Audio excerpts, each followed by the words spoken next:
సినీ పరిశ్రమలోనే star heroine Deepika Padukone పేరు కొన్నాళ్లుగా మార్మోగిపోతుంది. Tollywood director Sandeep Reddy వంగాతో అడ్డంగా బాధించడంతో ఆమెను ప్రభాస్ నటించే స్పిరిట్ మూవీ నుంచి తీసేశారు. అత్యధిక రెమ్యునరేషన్ లాంటి డిమాండ్స్ కి తలొగ్గినప్పటికీ వరుస డిమాండ్స్ చేస్తూ ఉండటంతో సందీప్ రెడ్డికి విసుగొచ్చింది.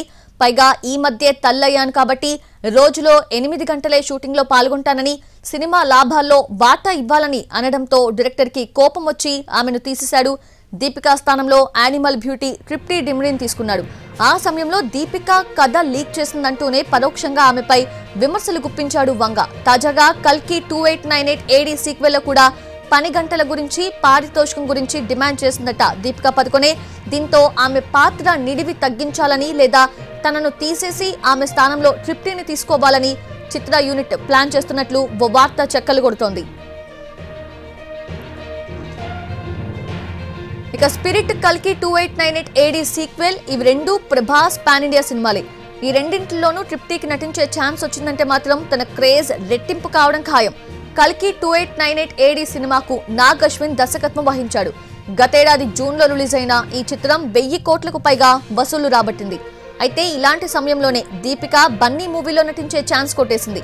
అట్లీ అల్లు అర్జున్ కాంబినేషన్ లో 800 కోట్లతో ఓ మూవీ రాబోతోంది. ఈ మూవీ టీం నుంచి అప్డేట్ వచ్చింది. దీపికా పదుకొనే ఈ సినిమాలో హీరోయిన్ గా నటిస్తున్నట్లు మూవీ మేకర్స్ అనౌన్స్ చేశారు.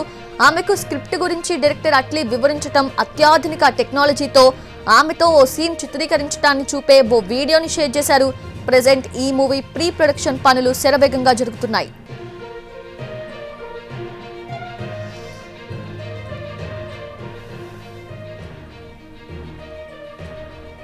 మొత్తానికి రెండు పాన్ ఇండియా సినిమాల్లో నటించే ఛాన్స్ వదులుకున్న దీపికా పదుకొనే బన్నీ, అట్లీ మూవీలో నటించే అవకాశం దక్కించుకుంది.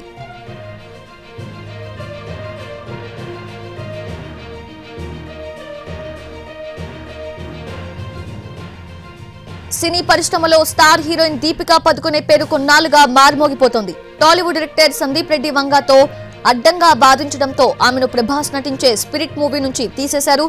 అత్యధిక రెమ్యునరేషన్ లాంటి డిమాండ్స్ కి తలొగ్గినప్పటికీ వరుస డిమాండ్లు చేస్తూ ఉండటంతో సందీప్ రెడ్డికి విసుగొచ్చింది. పైగా ఈ మధ్య తల్లినయ్యాను కాబట్టి రోజులో 8 గంటలే షూటింగ్ లో పాల్గొంటానని, సినిమా లాభాల్లో వాటా ఇవ్వాలని అనడంతో డైరెక్టర్ కి కోపం వచ్చి ఆమెను తీసేశాడు. దీపికా స్థానంలో యానిమల్ బ్యూటీ ట్రిప్టీ డిమ్రీని తీసుకున్నాడు. ఆ సమయంలో దీపిక కథ లీక్ చేసిందంటూనే పరోక్షంగా ఆమెపై విమర్శలు గుప్పించాడు వంగ. తాజాగా కల్కి 2898 AD సీక్వెల్ లో కూడా పని గంటల గురించి, అలాగే రెమ్యునరేషన్ గురించి డిమాండ్ చేసిందట దీపికా పదుకొనే.